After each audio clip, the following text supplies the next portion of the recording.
Muy buenas noches, bienvenidas, bienvenidos. Esto es Gen TV Opiniones y hoy vamos a hablar de un tema que ha acaparado la atención pública durante esta semana y también desde la semana pasada, y se trata de la situación de las y los salvadoreños en el exterior y sobre todo la niñez salvadoreña que está siendo pues objeto de deportación y queremos conocer cómo está esa situación. Para ello hemos invitado esta noche a la licenciada Liduvina Magarín. Ella es la viceministra para salvadoreños en el exterior y le damos la más cordial bienvenida. Buenas noches. Buenas noches, María Teresa. Muchas gracias por el espacio.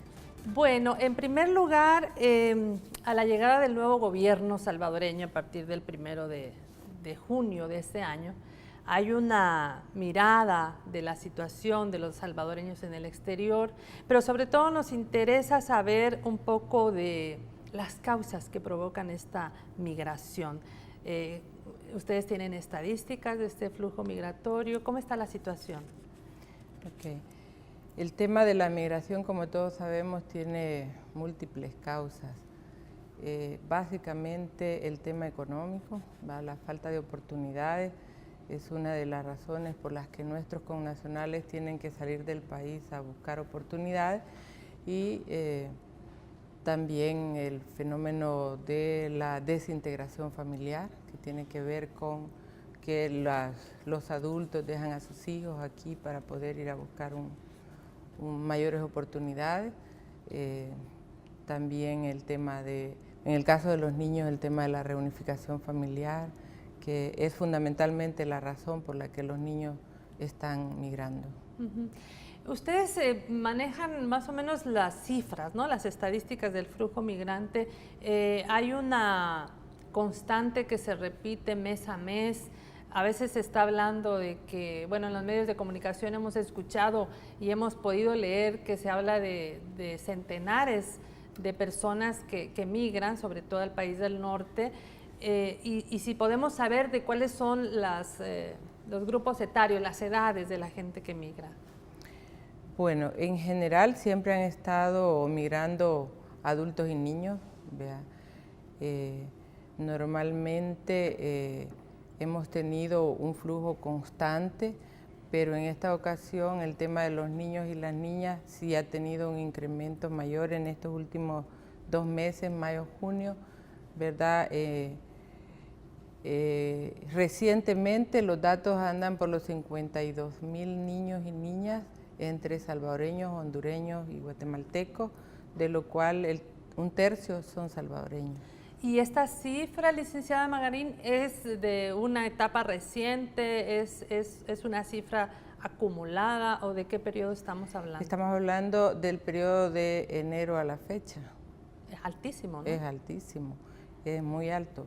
De hecho, en la visita que tuve oportunidad de hacer en la frontera, en los centros de detención de la patrulla fronteriza y los centros de procesamiento, se puede observar, ¿verdad?, el incremento de los niños y las niñas, el hacinamiento en los centros de detención, ¿verdad?, y también en los centros de procesamiento y de los shelters o de los centros, digamos, que tiene el gobierno para atender a los niños en general.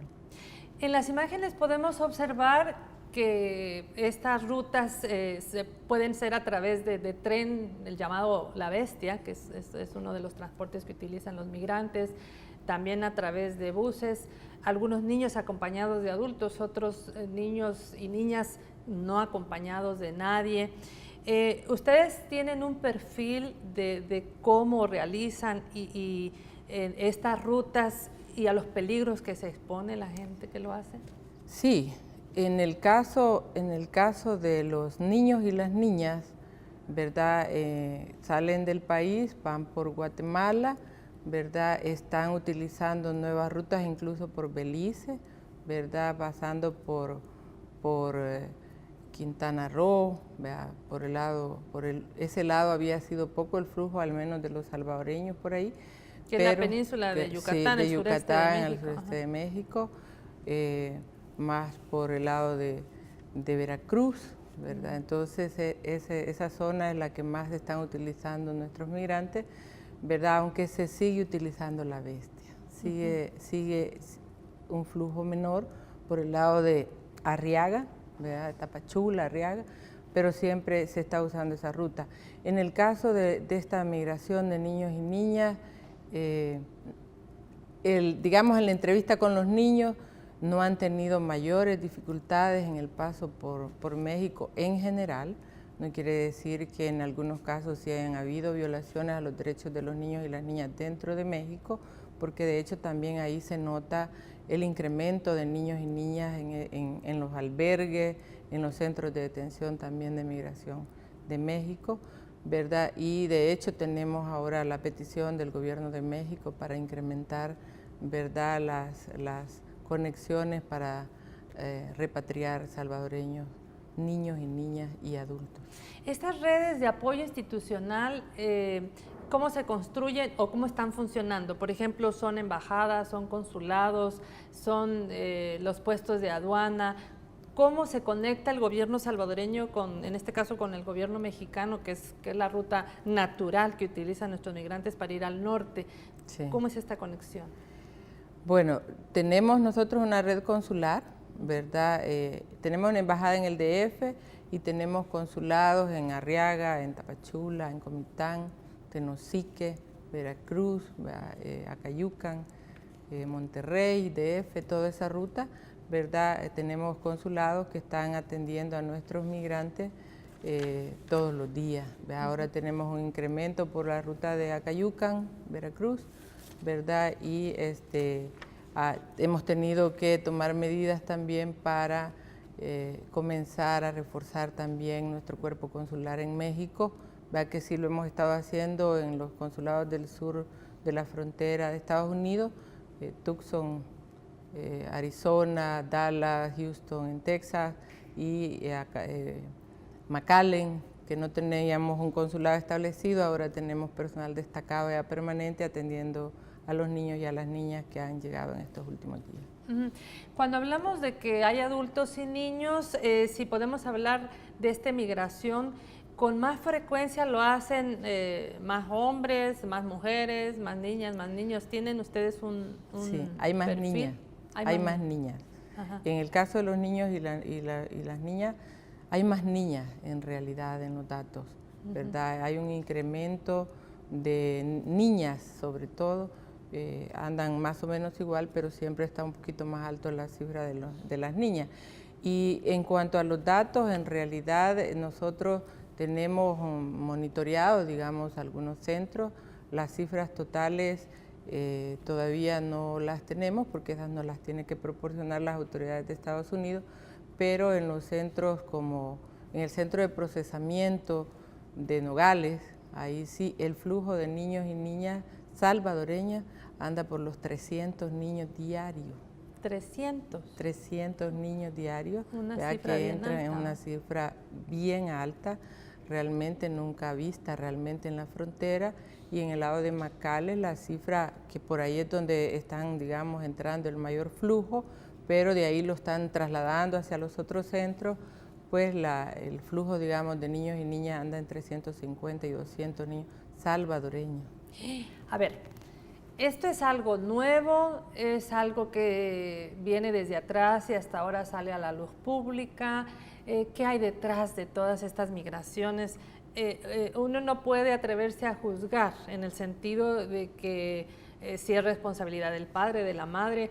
¿A cargo de quién están estas niñas y estos niños en El Salvador que de pronto hacen esta ruta? ¿Quién los envía? ¿Qué ha podido salir en las entrevistas que ustedes realizan? Con los niños. Sí, en realidad quien paga, digamos, el viaje de los niños son la familia que está allá, ¿verdad? Con los famosos coyotes, ¿verdad? Los traficantes de personas. En su mayoría los niños no acompañados, sus padres ya están allá, ambos padres, ¿verdad? Y aquí están con un familiar, una abuela, una tía, ¿verdad? Generalmente mujeres son las que están a cargo de los niños aquí en el país, que son quienes reciben el dinero y tienen el contacto con quien mandar a los niños y a las niñas. Realmente el riesgo, digamos, al que se pone a los niños y a las niñas en manos de personas desconocidas para los niños y las niñas, ¿verdad? Es grande tanto por la travesía por México como a la llegada a Estados Unidos. Realmente es un acto sumamente irresponsable de estas personas que se dedican al tráfico de niños y niñas hacia Estados Unidos, porque los ponen en riesgo. Lo cierto es que los tiran del otro lado de la frontera y ahí no es automático que encuentren a la patrulla fronteriza. O sea, supuestamente los dejan en puntos donde pasa la patrulla, pero no es que a la hora o a las 2 horas van a encontrar la patrulla. Hay niños que nos dieron su testimonio de haber caminado solitos 2 días, 3 días, dormir solo en ese lugar desértico, ¿verdad? Y con calor, altas temperaturas, y esto realmente es un riesgo bastante alto para los niños y las niñas. Hay, digamos, mucho efecto en la salud de ellos a la hora que logran encontrarse con la patrulla y los llevan a los centros de detención, vea, sobre todo deshidratación, dificultades ya de salud, vea, pero igual hay niñas, vea, hemos tenido entrevistas a muchas niñas violadas en el camino por los coyotes, ¿verdad? Niñas con problemas serios, digamos, del trauma de haber sido abusadas sexualmente en el camino, ¿verdad? Que hay que ponerle atención. Nosotros estamos trabajando, vea, mucho con el personal consular, tanto en conectar a los niños con su familia, porque han pasado días sin comunicarse con su familia, como en la búsqueda de las partidas de nacimiento, de los documentos necesarios para identificarlos primero como salvadoreños y luego conectarlos con su familia y hacer gestiones ante las autoridades de Estados Unidos para que sean atendidos adecuadamente y les sean respetados sus derechos, prevaleciendo el interés superior del niño y la niña. ¿Hay algún tipo de atención especial para esta niñez que es abusada no solamente físicamente, sino sexualmente, que es lo más duro para estas niñas? El gobierno salvadoreño ha puesto, no sé, un grupo de especialistas profesionales en psicología para dar un apoyo emocional a estas niñas, a estos niños. ¿Hay algún tipo de sanciones? Digamos, con los coyotes generalmente es un trabajo oculto, es un trabajo pagado, pero ¿hay alguna medida que está haciendo en este momento el gobierno salvadoreño para de alguna manera frenar eso y resarcir esos daños? Pues realmente en este momento, como los niños y las niñas están en manos de autoridades de Estados Unidos, hay temas en los que no nos autorizan, digamos, proceder. ¿Vea? Ellos asumen el tema de la alimentación, el tema médico, el tema del alojamiento, y en algunos casos nuestro personal consular ha ofrecido llevar ropa, llevar comida, llevar apoyo de otras. Bueno, hay muchas organizaciones de salvadoreños allá que les agradecemos su disposición de apoyar, ¿vea? Pero mientras están en el proceso bajo las autoridades de Estados Unidos, no es posible que como gobierno de El Salvador podamos entrar. Ese es todo el trabajo que en este momento se está haciendo en todos los niveles, de encontrar la manera de que las autoridades de Estados Unidos también nos permitan dar una atención más integral a los niños y a las niñas, especialmente las niñas con problemas de abuso sexual, ¿verdad? Decirte que es grave la situación. Hay niñas, vea, que nos manifiestan que quieren suicidarse, por ejemplo, claro, sí. Por el impacto que ha tenido para ellas la travesía y al tener que soportar todo este tipo de violaciones. Y en ese sentido, ¿cuáles estarían siendo las principales proyecciones del Ministerio de Relaciones Exteriores y en concreto el viceministerio de Salvadoreños en el Exterior de cara a algún lobby, algún trabajo con el Congreso para procurar que también pues haya leyes que favorezcan la migración documentada, no indocumentada? ¿Hay algún trabajo que se está haciendo? Justamente hay esfuerzos diplomáticos, ¿verdad?, de encontrar con las autoridades de Estados Unidos, porque esto es una responsabilidad compartida. Déjame decirte que en esto tenemos responsabilidad grande, tanto el gobierno de Estados Unidos como el nuestro, en la búsqueda de la solución al tema de los niños. De hecho, Estados Unidos en su normativa establece el derecho de los niños a pedir la reunificación familiar. O sea, todos los seres humanos que entran a Estados Unidos son sujetos de deportación, pero los niños y las niñas tienen un proceso especial en donde se les favorece con esto de pedir la reintegración familiar, van a un juez, siguen todo el proceso. O sea, no es automático que una vez que están del otro lado, los niños se quedan con la familia. Creo que la familia salvadoreña está mal informada, ¿verdad?, por los coyotes, en el sentido de decirles, mire, ahorita es tiempo, se llevan los niños y ya se van con su familia y se quedan allá. Eso no es automático. Realmente el gobierno de Estados Unidos sigue todo un proceso, vea, para lograr que los niños se queden en esta opción de reunificación familiar, pero hay un proceso de deportación que ellos tienen que definir en un tribunal con un juez, ¿verdad? Entonces en eso la familia tiene que estar clara, que implica seguir todos los procedimientos que establecen las leyes de Estados Unidos, tienen que hacer gastos, tienen que tener abogados, tienen que pues estar cumpliendo con lo que la ley de Estados Unidos ya dice. O sea, en ese proceso estamos, nos han dicho que tienen un proceso bastante acelerado en este momento para evitar que los niños y las niñas estén mucho tiempo, digamos, retenidas en estos centros de procesamiento y de detención, vea, y poderlos reunificar lo más pronto con la familia, ya sea en Estados Unidos o acá. Como gobierno, nosotros lo que estamos pidiéndole al gobierno de Estados Unidos es que se cumpla el debido proceso legal con los niños, y por nuestra parte aquí nos estamos preparando, ¿verdad?, para en un momento determinado los que no califican en este proceso poderlos recibir adecuadamente en el país.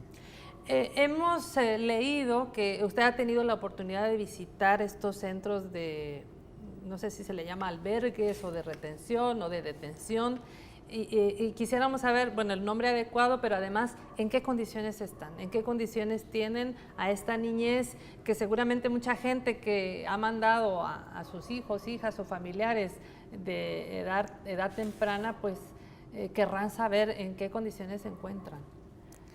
Sí, hay como tres momentos.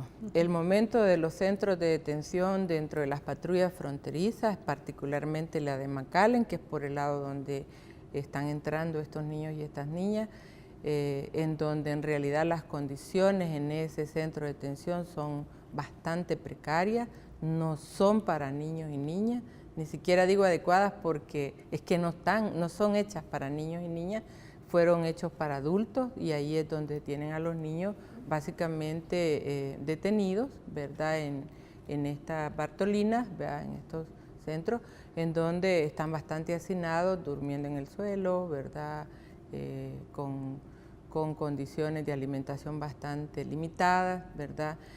Es, digamos, la parte como más difícil que los niños tienen que pasar y que está tardando. El problema es que se está retardando más del tiempo estipulado, dada la afluencia de niños y niñas en la zona. Luego pasan a un centro de procesamiento, donde ya es básicamente bases militares, ¿verdad?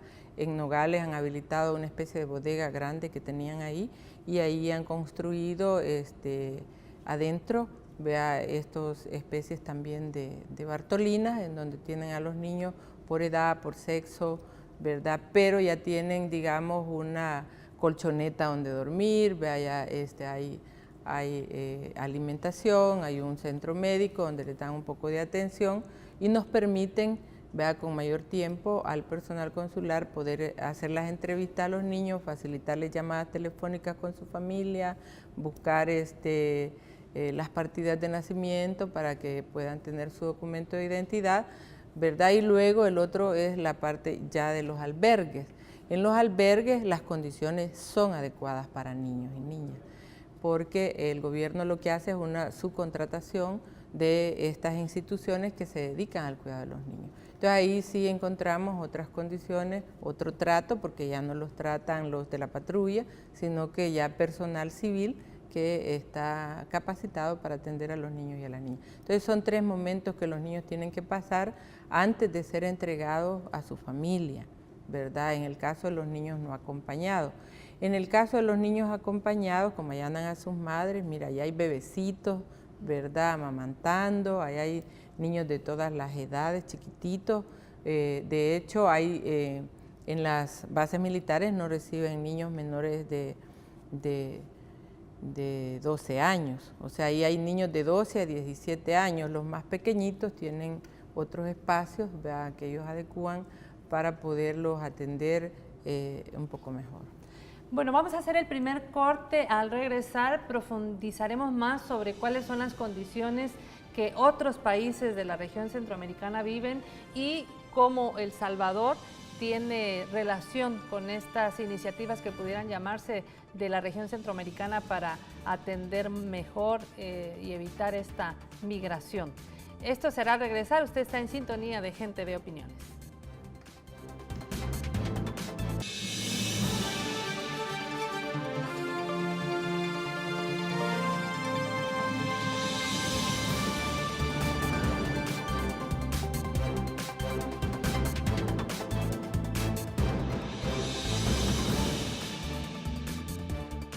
Conversamos con Liduvina Magarín, ella es viceministra de salvadoreños y salvadoreñas en el exterior y hablamos sobre la difícil situación que atraviesa nuestra niñez, que pues de manera ilegal atraviesa rutas completamente peligrosas, exponiéndose no solamente a abusos pues sexuales, sino de todo tipo, psicológicos y demás, como para que la gente que en este momento está viendo este programa pues piense más en no enviar a estos niñas y niñas hacia el extranjero de esta manera indocumentada.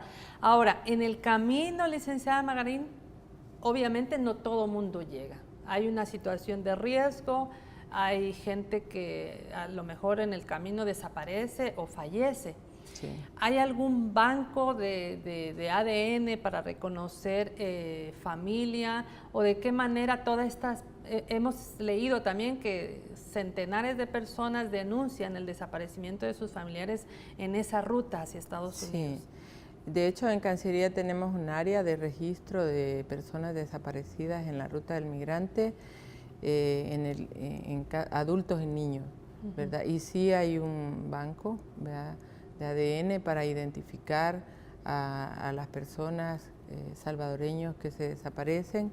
Sin embargo, es una tarea ardua, dura, difícil, porque la familia espera cada día que le demos la noticia de que lo encontramos vivo o muerto, pero no es tan fácil porque tú sabes, en México hay tantas tumbas clandestinas, tanta gente que no es tan fácil dar con sus cadáveres o con ellos, porque a veces están en algún lugar y de repente aparecen, ¿verdad? En México, digamos, la situación más difícil, realmente ahí es donde el reto, ¿verdad?, de nuestros migrantes es cruzar también México. No es solo la frontera, ¿verdad? Todo el trayecto. Es todo el trayecto, es todo el camino.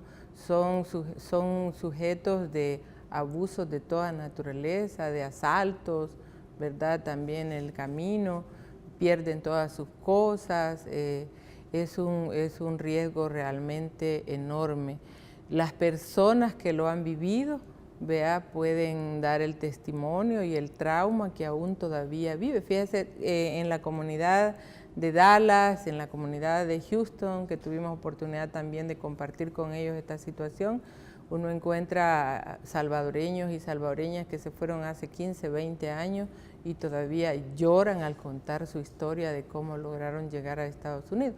Entonces es una cuestión bastante difícil, ¿verdad? Para los adultos, ahora imaginémonos para los niños y las niñas, solo la separación de sus padres es un desarraigo, ¿verdad?, abrupto, ¿verdad?, que le genera una dificultad psicológica seria. De hecho, nosotros estamos en coordinación, todas las instituciones del gobierno relacionadas con la protección de los niños y los niños. Hay una mesa de trabajo permanente de emergencia buscando, digamos, opciones para prepararnos para la atención de los niños y las niñas en un eventual retorno al país, ¿verdad? En esto la entidad rectora de los niños, que es el CONNA, está haciendo todo su esfuerzo para diseñar un plan de recepción, acompañamiento, atención integral a los niños y a las niñas y adolescentes, ¿verdad? Que están por este momento en Estados Unidos. De hecho, hay un lugar donde han recogido a los niños acompañados, que se llama Articia, en Nuevo México. Ahí están recogiendo todas las familias, dicen ellos. En realidad son mamás que van con 2, 3 niños, son papás que van con 2, 3 niños, o una tía o un tío que lleva niños de sus hermanos o de sus hermanas. Son realmente nuestros migrantes son valientes realmente, pero en el caso de los adultos pues son conscientes que van a correr un riesgo. Aquí con los niños definitivamente es una aventura demasiado arriesgada a la que los adultos jamás deberíamos someter a los niños. Ahora, hay una razón, si bien pueden argumentarse las causas económicas, sobre todo los adultos que dicen, bueno, aquí no encuentro fuentes de trabajo, pero ¿qué otras razones podrían estar expulsando de esta manera, además tan rápida, tanta gente que está saliendo ahora a la luz pública, sobre todo la niñez? Sí, yo creo que todo el mundo se ha quedado un poco estupefactos de este fenómeno, de esta situación. Pues yo creo que detrás de todo esto también hay un negocio, ¿verdad? Hay un negocio de las redes de tráfico de personas, ¿verdad? Que engañan a la familia con el decirle, mire, para los niños es fácil, solo llegan, se legalizan y ya se queda con ellos, lo cual es falso. O sea, no es automático, no es cierto que al llevar los niños allá se quedan con la familia.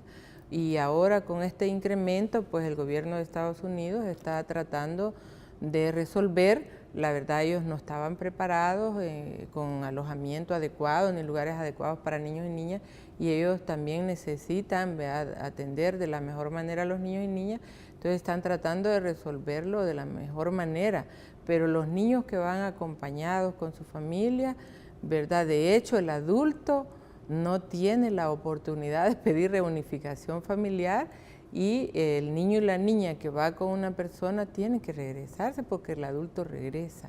Entonces ellos no tienen mayor oportunidad de poder aplicar al tema de la reunificación familiar porque ya andan con su familia, ¿verdad? Detrás de todo esto realmente hay un acto totalmente irresponsable, atentatorio contra todos los derechos de los niños y las niñas, ¿verdad? Que estos grupos porque mira, hoy identificar el tema del coyote no es fácil porque son entre varios, son tramos, un coyote distinto.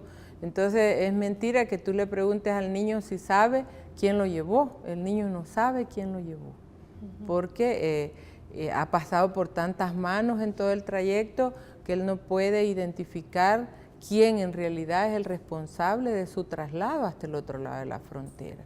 Entonces es un tema bastante complicado, ¿verdad? Como para poder decir, esta es la razón que está detrás de todo esto, ¿verdad? Pueden haber igual múltiples razones, ¿verdad? Que uno no puede terminar de visualizar, porque obviamente esta es una operación que planifican, ¿verdad? Los grupos organizados, ¿verdad? De trata de personas.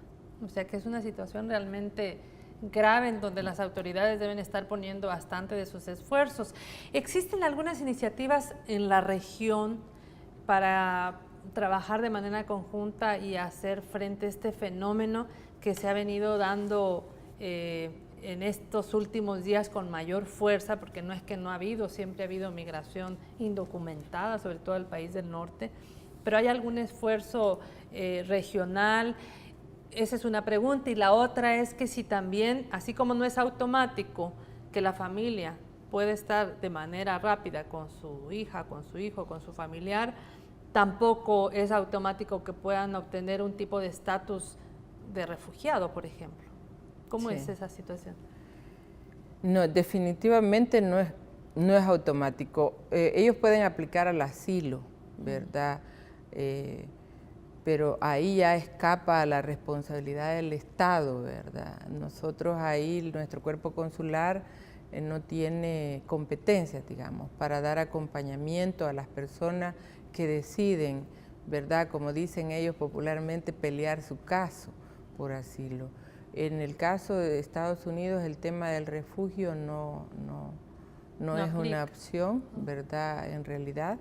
En el nivel más alto, digamos, de las autoridades de Guatemala, Honduras y El Salvador se han estado haciendo esfuerzos, como todos hemos escuchado. El 1 de julio el presidente Sánchez Serén, junto con las autoridades de Guatemala y Honduras, ya se han reunido con Estados Unidos, con John Kerry.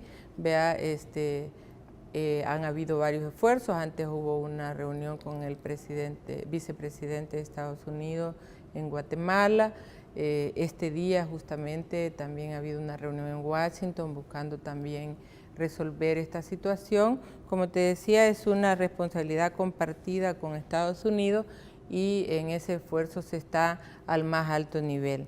En el SICA también se tomó una resolución el 27 de junio en donde hay un compromiso, ¿verdad?, conjunto, ¿verdad?, como países del SICA, particularmente Guatemala, Honduras y El Salvador, para buscar soluciones conjuntas ante el gobierno de Estados Unidos y también hacer esfuerzos conjuntos desde la perspectiva consular, ¿verdad?, y de nuestras embajadas, en función de darle la mejor protección y asistencia consular posible.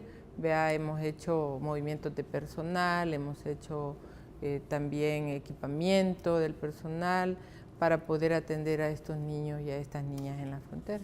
En este proceso se tienen preparadas algunas otras visitas a estos albergues, a estos centros donde están en este momento la niñez salvadoreña, y qué otro tipo de reuniones se han programado para llegar a buen puerto a la hora del retorno de nuestros compatriotas, o cómo está el plan de trabajo de aquí para adelante.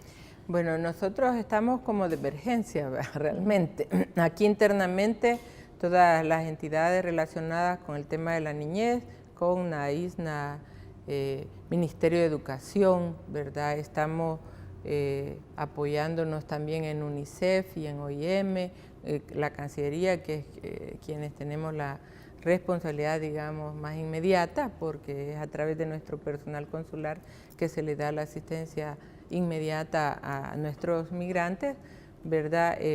Estamos, digamos, permanentemente. Ahora estamos trabajando un plan, digamos, para atender la eventual llegada de estos niños y niñas al país, ¿verdad?, buscando opciones, porque necesitamos también asegurarnos que los niños y las niñas lleguen bien hasta sus hogares, hasta sus lugares de donde partieron, ¿verdad?, atendiendo aquellos casos especiales en donde los niños y las niñas no puedan regresar a sus comunidades de donde partieron, ¿verdad?, por cuestiones de seguridad. Porque se da también el caso de que probablemente aquí haya familia que sabe que su niña y su niño está en un centro de albergue o de detención, o que aquí también hay atención a la familia está buscando, a la Cancillería está buscando al gobierno para pedir apoyo, la gente que está acá. La gente que está acá, nosotros tenemos oficinas descentralizadas en Santa Ana, San Miguel y en Las Cascadas. Ahí tenemos muchas familias salvadoreñas buscando información sobre sus niños y sus niñas, pero también a través de nuestro call center que tenemos aquí en la sede en Cancillería, que ellos pueden llamar gratuitamente desde Estados Unidos y de México para pedir información sobre los niños. Decirte que la labor de contactar a los niños con su familia es la más ardua que tenemos en este momento, porque pues ya te imaginas, uno un par de horas que no vea a su hijo o que no sepa dónde está, la angustia que se genera, ya no digamos cuando son días, semanas, a veces sin darse cuenta del paradero de sus hijos, de las condiciones en las que se encuentran. Entonces pues nosotros hemos reforzado esa área aquí en la sede, tanto del call center como de gestión humanitaria, para poder estar contactando a la familia. Fíjate que ocurren casos... Queremos saber el call center para ver si en producción podemos poner en pantalla y que la gente que esté en este momento en una situación de querer saber de su familia pudieran comunicarse. Bueno, en El Salvador, aquí en la sede, nosotros tenemos nuestro centro de llamada a Estados Unidos, el 1-888 1-888 30-111-30. 30-111-30. Y para los connacionales que están en México o que van por la ruta de México, el número es 1-800-747-6117. A ver, repitamos ese más lento, por favor. 1-800 747 6117. 6117. Ese es número gratuito, pueden hablar ellos desde México, desde Estados Unidos y pedir información de su familia o que se les haga el enlace con la familia. En el call center hacemos los enlaces con su familia, con su mamá o con su tío, con su abuela, con quien haya quedado aquí, para que ellos tengan información de dónde se encuentran, cómo están y eso. Pero también tenemos... licenciada Magarín, me piden en producción que repitamos el teléfono de acá, ¿verdad? Sí, el 1-800... 1-800 747 747 6117 para llamadas a México.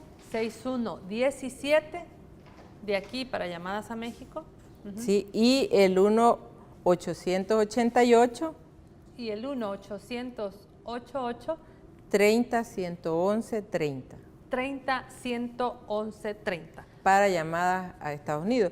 Tenemos también los números de los consulados, tenemos también el número de gestión humanitaria, aquí también en la sede, al que la gente puede llamar, y te voy a decir, nuestro personal es bastante eficiente en localizar a los niños y a las niñas cuando la familia nos llama y nos dice no sabemos, tenemos 3 semanas de no saber de él, 2 semanas o de ella, e inmediatamente empezamos a buscar en los albergues con nuestro personal, en los centros de detención, y entonces luego les comunicamos si los niños se encuentran allí. Hay casos en donde nos es un poco más difícil, ¿verdad? Porque si todavía no está en manos de la patrulla fronteriza o no se han comunicado o no está en los albergues en México, porque es toda la ruta. ¿Verdad? Déjame decirte que también México nos está pidiendo que pues tengamos más buses para retornar niños y niñas que tienen ahí retenidos en los centros, ¿verdad? Estamos en muy buena comunicación, en muy buena armonía con el gobierno de México para también darles una mejor asistencia y pronto retorno al país a los niños y a las niñas. Muy bien. Me dicen en producción que vamos a estar transmitiendo en algunos espacios estos teléfonos para que la familia que en este momento no pudo ver durante la entrevista los teléfonos a los cuales ustedes pueden llamar de manera gratuita para saber de su familia, tanto en México como en Estados Unidos, me dicen en producción que vamos a estarlos transmitiendo. Por ahora el tiempo se nos terminó y agradecemos muchísimo su presencia esta noche, licenciada Liduvina Magarín. Bueno, muchas gracias. Buenas noches. A usted, amiga, amigo, el día de mañana a las 7 de la noche una nueva entrevista y esté pendiente de la transmisión de estos números telefónicos totalmente gratuitos para que usted pueda saber dónde está su familia, tanto en la ruta hacia México o Estados Unidos. Aquí en Gente Ve vamos a estar haciendo ese servicio social. Muchísimas gracias por su sintonía y mañana nos vemos a la misma hora. Buenas noches.